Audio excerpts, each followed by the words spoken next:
ari na ang ating tinulang century tuna. Panoorin kung paano ito ginawa. Ari na ang video mga friends.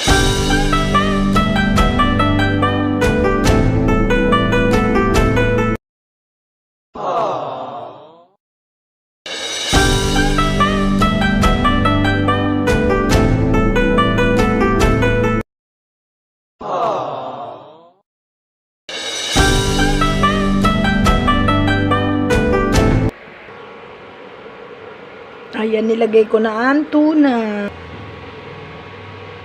Ayan, asin.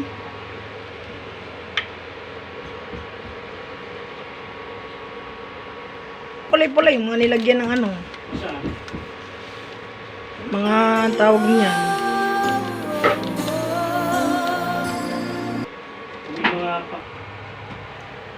Ilagay ang malunggay.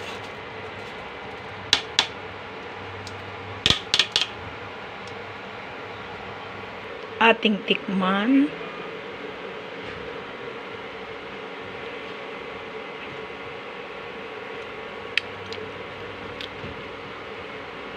Ayan ang mga friendship kalamian.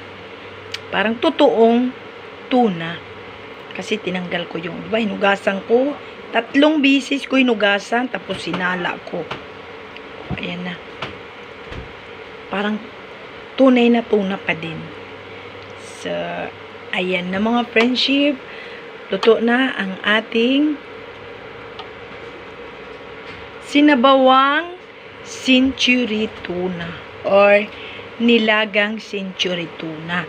Kasi nga mga friendship, tanghali na.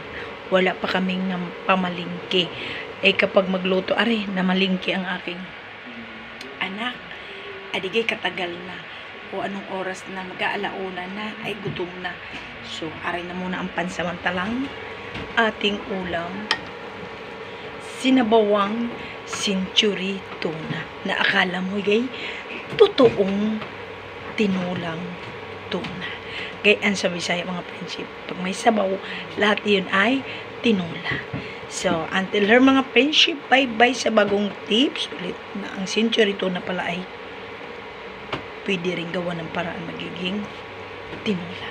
So, until mga friendship, bye-bye! Kung gusto mo aking ginawa, so mag-like and follow, like and share. So, until her, bye-bye. Thank you for watching.